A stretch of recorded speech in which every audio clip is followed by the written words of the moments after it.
Tayong mga Pinoy hindi mapakali oras na mawala sa ating paningin ang ating mga cellphone.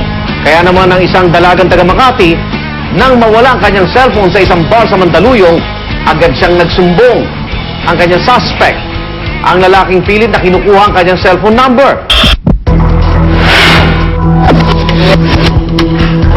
Lima silang babae rito nung dumating, alas 2:05.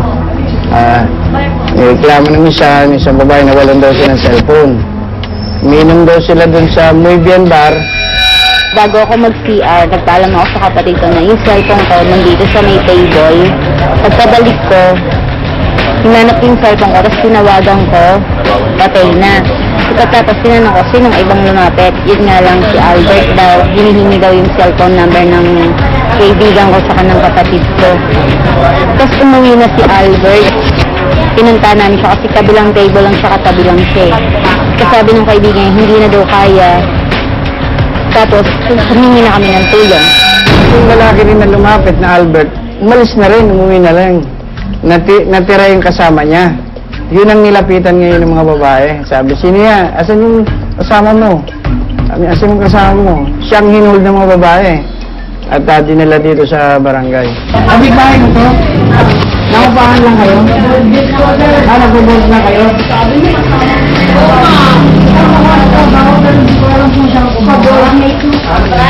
Ikaw nagpundan ng gamit. Pinahalagaan ko. Wala lang sa'yo.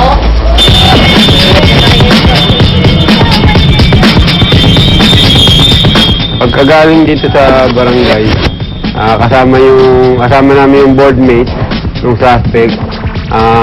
Siya nagturo nung bahay na tinitirhan nila. Ito na ilalim ng palengke.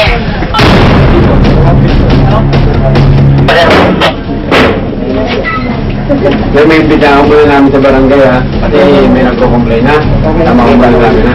Sige, ito tayo sa labas.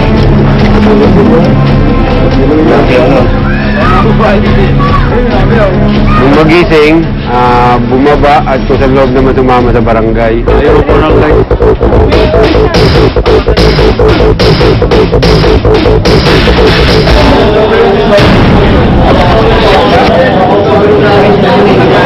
Hindi.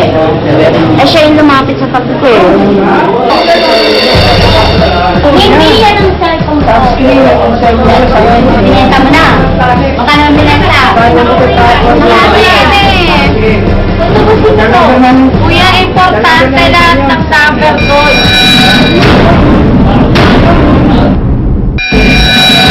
Tinitinay niya pala hindi siya lumapit. Pero ba't tinitinay niya? Isang gaya kuya na amin ang kasalanan niya.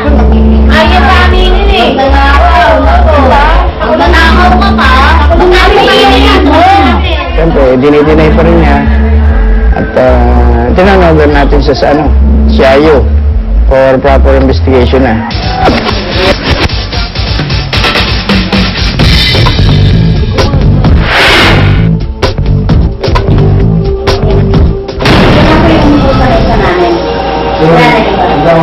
Inamin ang kasamahan mo. Hindi ako muna ako sa lahat mo natatakot pa rin. Hindi ka tumano. Walang iba naman namin namin. Ang tagal-tagal ng cellphone, ilang cellphone nandiyan, may wallet pa. Walang nawawala. Kaya namin nasa ibabaw, hindi na wala. Sabi kami magsalita para... So ito nga, ang sa atin dito base sa ating hinala. Tama ko, di ba? Hinala lang to. Tama ba ako doon? Siyempre, hindi na natin ito. Kasi yung tawag doon yung substantial evidence. Sir, Yung ibang tao doon. Hindi nakapagbilis na tama?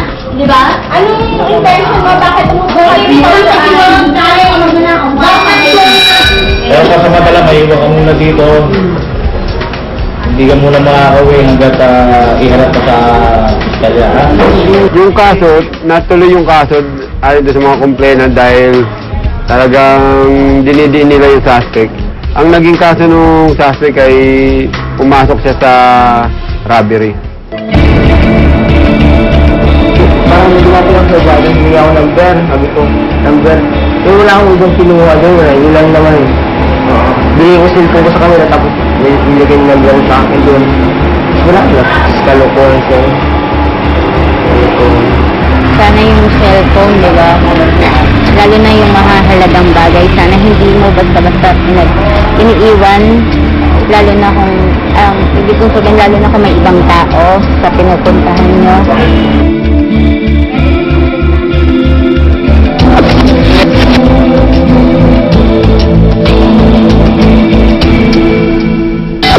Siguro tumatakbo sila ng 40 to 60 km per hour. Bigla may tumawid na pusa.